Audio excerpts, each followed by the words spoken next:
A continuación vamos a escuchar al doctor Roberto Islas Reyes, quien es médico por la Universidad Cuauhtémoc de San Luis Potosí, tiene estudios de posgrado en el programa de maestría en salud pública por la Universidad Autónoma de San Luis Potosí, tiene un diplomado en administración de hospitales por el Centro de Investigación y Desarrollo Villa Torres y la Universidad Nacional Autónoma de México, es responsable del servicio médico del Instituto Geriátrico Dr. Nicolás Aguilar y colaborador del colectivo Cuidadoras Potosinas. Muchísimas gracias, doctor Islas. Tiene usted la palabra y sea bienvenido al Senado de la República.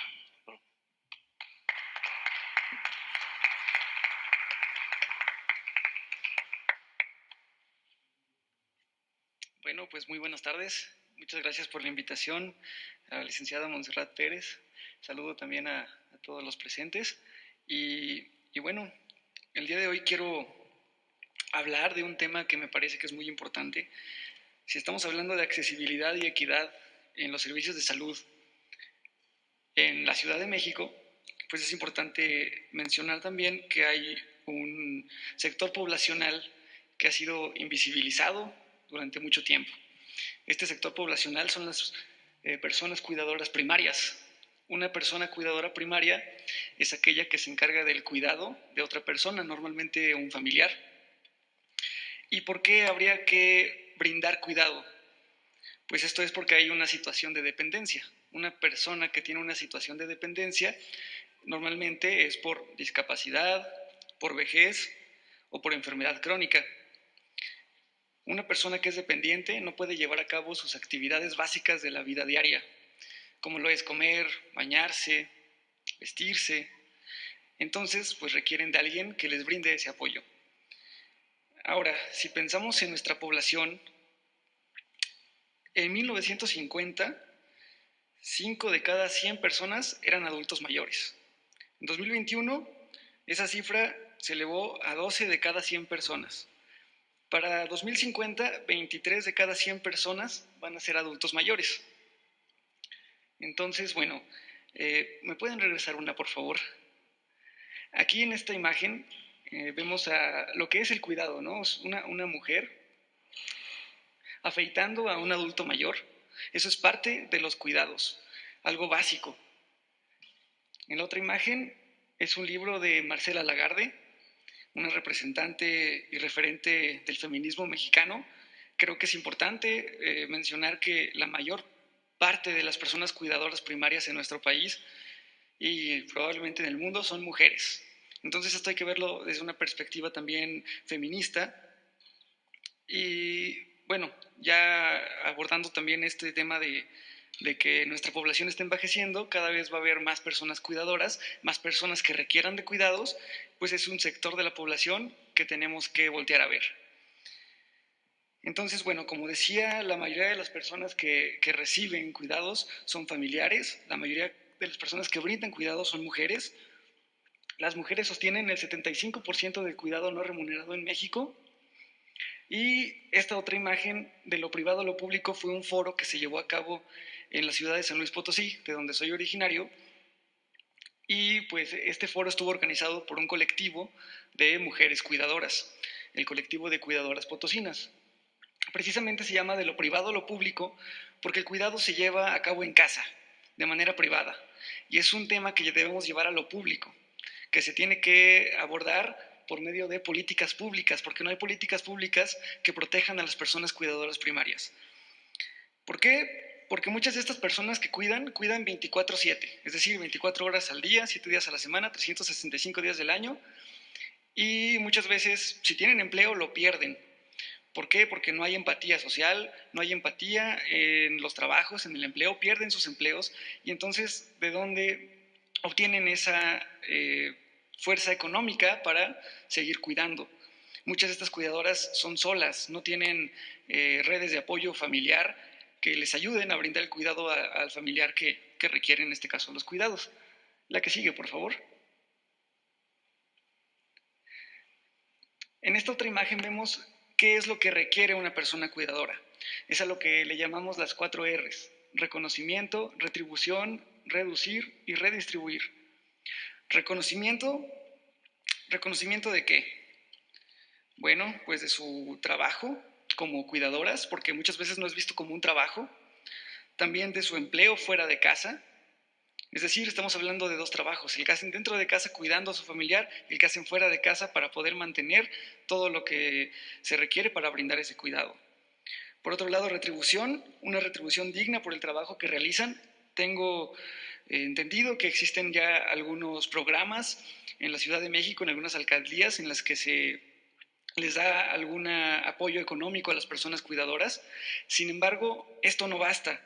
No nada más se trata de la parte económica, sino también de reducir que la carga emocional, la sobrecarga de trabajo físico, porque muchas de estas personas cuidadoras sufren lesiones musculoesqueléticas. Hay que pensar que tienen que movilizar a sus pacientes, a sus familiares. También sufren de mucha ansiedad, depresión, síndrome de burnout. Ya existe también el término síndrome del cuidador. Esto es muy importante. Y finalmente, redistribuir. Tomando en cuenta que la mayoría de las personas cuidadoras son mujeres, pues también pensar que los hombres tenemos que empezar a tomar parte en este tema. La que sigue, por favor. Bueno, finalmente quiero comentarles que hace poco tuve la oportunidad de entrevistar a una mamá cuidadora. Ella es Yaneli López, mamá de Diego. Cuento con su consentimiento para poder mostrarles esto, que fue de lo que hablamos, que fue pues precisamente el tema de los cuidados. Diego es un niño que padece parálisis cerebral infantil, y los temas que abordamos, primero que nada, fue la deshumanización y autoritarismo médico o autoritarismo del personal de salud. Es decir, también falta concientizar al personal de salud para que brinde una mejor atención a las personas cuidadoras. Y es que esto es importante porque en la política siempre se ha visto a las personas con discapacidad, a los adultos mayores, pero nunca se había visto a las personas cuidadoras. Entonces creo que esto es muy, muy importante. Hay falta de políticas públicas para la protección de personas cuidadoras y eso es a nivel nacional. En San Luis Potosí, de donde soy originario, se están llevando a cabo iniciativas para comenzar una política que proteja a las personas cuidadoras. Y pues lo más importante, hay una ausencia de un sistema nacional de cuidados. Incluso no hay un sistema formal en ningún estado de la República ni en la Ciudad de México. Un sistema que de verdad aborde todas las R's que acabo de mencionar y sobre todo que vea a las personas cuidadoras como auxiliares de salud, porque con su experiencia ellas se forman como expertas en el tema de la enfermedad o la patología que estén cuidando con su familiar. Y otro de los temas que abordamos en esta entrevista fue también que Diego sufre también de epilepsia refractaria, es decir, tiene convulsiones de difícil manejo, y hay medicamentos antiepilépticos que son pues muy utilizados, que son pues aprobados tanto por la FDA, la COFEPRIS, etcétera, pero que muchas veces tienen efectos secundarios, como todo medicamento.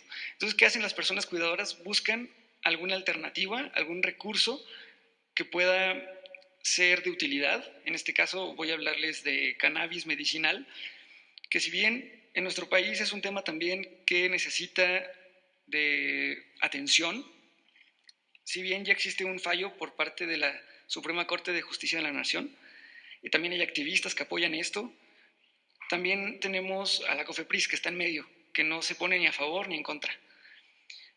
Y luego están los que están en contra de cannabis medicinal, como la Secretaría de Seguridad y Protección Ciudadana o hasta nuestro mismo presidente.